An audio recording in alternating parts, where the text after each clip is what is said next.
Turning Red movie review. This is a quick review for the movie Turning Red. I'll probably should open my car door for this, but I'll do that a little later when it gets a little too hot and unbearable. But I like this film. I remember now I actually watched the J.J. McCollum. What's it called? He did I guess it was like a review, basically. A review analysis of this film because it was very Canadian heavy on the Canadian culturalisms and little isms of Canada. Because the creator of the film is like Chinese Canadian. And I think the film is like, it's a large recollection on her own childhood, her own life, basically, her own upbringing and things like that. And so with this film, what do you call? Oh my God, what was I going to say?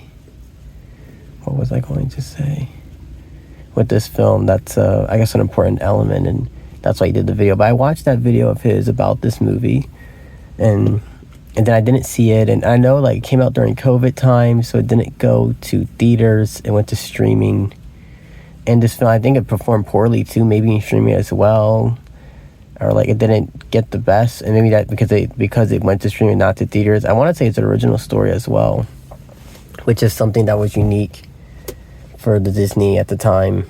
I guess it's still unique for Disney even now, like when they get it, wow, it's actually an original story. It's not something that's being rebranded or whatnot, so on and so forth.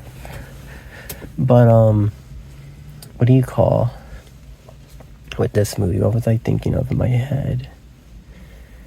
Thinking of something in my head. I did enjoy it. I liked it.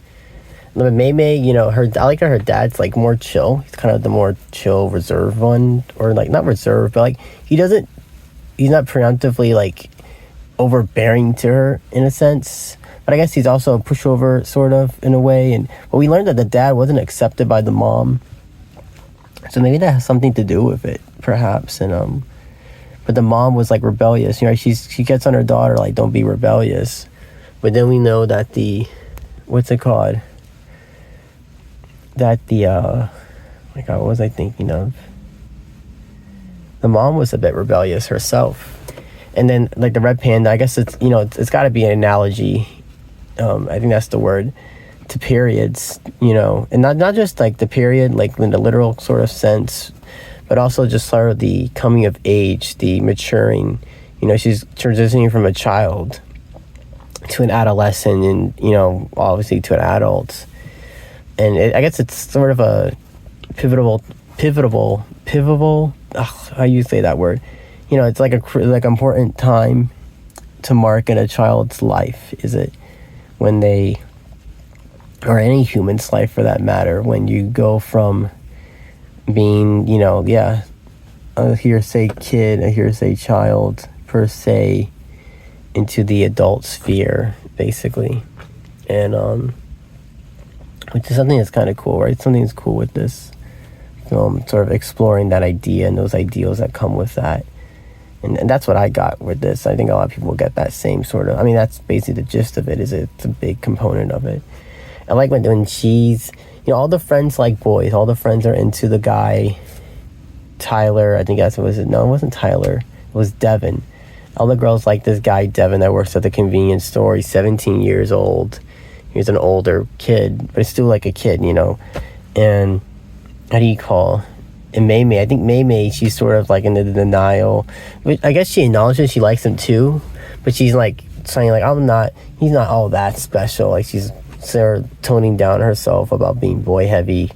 And it's cute, of course, towards the end of the film, she tells her mom, because I guess she said like, I can't kind of admit that to my mom, I guess. Hey, I like boys. I'm feeling sexually attracted, right? I'm feeling sexual attraction. I'm liking the opposite sex. This is me, mom. I'm changing, and how do you call it? And then they want to suppress her red panda, because the red panda, there's like a family curse or something in the film, and it's a important aspect of it. And I guess all the women too. It's the matriarch. I think that's it. Matriarch is the female. It's a matriarch thing in the family. They all have red pandas. It kind of makes sense that dad doesn't have anything like this, because he's marrying into this family.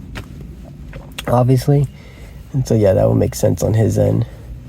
It's but yeah, they have and like that, some of the red pandas are like, her red panda's not too big. I guess it's a comfortable size, but she is growing, so maybe her red pandas will be as big as the other ladies later on. But Mom's red panda is just ridiculous. It's literally a monster, like she can destroy. Like, she goes around Toronto destroying stuff in her red panda mode. When they have the concert scene, she destroys like the concert area. And these Four Town guys, when they're like destroying shit, like they somehow, I don't know how they convinced these Four Town guys to sing. Like, this lady could have killed us. She could have fucking crushed us to death.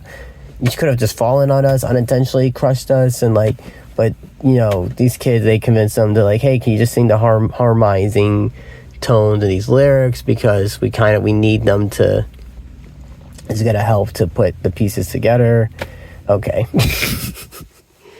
But what was I thinking of in my head with this? It's oh my god, what was I thinking of in my head? Just thinking of something with the film. It's cute, like she learns to embrace, I guess, the red panda in the moment, and she realizes like the kids aren't scared of her red panda mode; they like it, and so she uses that to make money, because they want to see the Four Town concert guys. They want to see the boy band. It's 5 of them, but it's 4 called Four Town. They want to see them. I like that it's a North American tour, but of course, in the classic fashion, Canada's got less kind of big major cities than the United States does. So obviously, most of it's going to be American cities per se, and one of them's like Toledo, Ohio, and I forgot what was the significance of that one scene where it's mentioned. Oh, Toledo, Ohio is where it's at. That's where they're coming. And I know there's one moment in the film where she's at Tyler's birthday, and she comes to the realization that the concert, I think, happens on this day that her which is like a classic thing that happens in your life, like for real, where you have something planned and then the plans are forwarded because you realize, oh, something important that I have to do that's awesome. Like, I have to do this one thing as well as that thing, and it falls into fall on that same day. You're like, oh, great, this is awesome.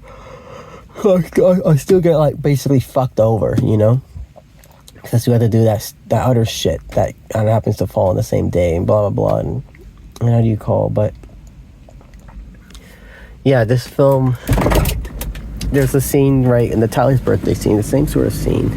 It was getting too hot, I had to open the car door, but she fucking, it was her idea. I think it actually was solely her idea to use her red panda to do the show and to go to the party and all this nonsense. But the mom thinks it's her friends influencing her, and so she almost, sort of, in a way, could have had a fallout with the friends. And it seemed like, obviously they're upset with her, but it wasn't too major, I don't recall, when she sees her at the concert. But it's nice toward the end, like I said, when she admits to me, like, boy, she also admits, like, it was my idea. Like, nobody forced me to red panda and, like, show off my moves and stuff. Like, that was all me. I decided that I wanted to,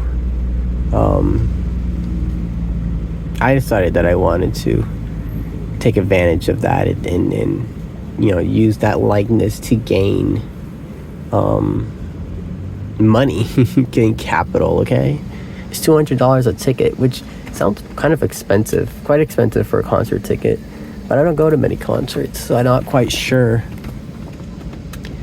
And the movie also takes place like 98, I want to say. It's like in the late 90s, I want to say, as well. That's another feature of the film. That's something that I think when I watched the JJ video, he mentioned this, but had I watched the movie in recent times, I don't think I would have captured it, at least not right away.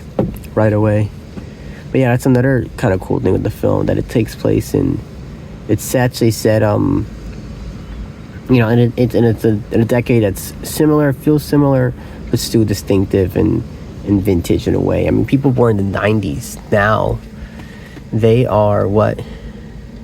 Actually, people born in 98 are like in their late 20s, aren't they? Moving on to the 30s. They're in the late 20s, moving on to the 30s. Evidently, so eventually, as it relates to that, like Ziegler says it. But I like this movie. I don't really have much to say now that I'm thinking about it. Anything much to say about it besides saying I like it. I mean, what did I like about it? I like the setting. I like that it's like very Canadian heavy idioms and stuff. I think I probably appreciate that more though because I saw the JJ video, and that's actually what piqued me to want to see this film in the first place. Is that one aspect, that one thing about it.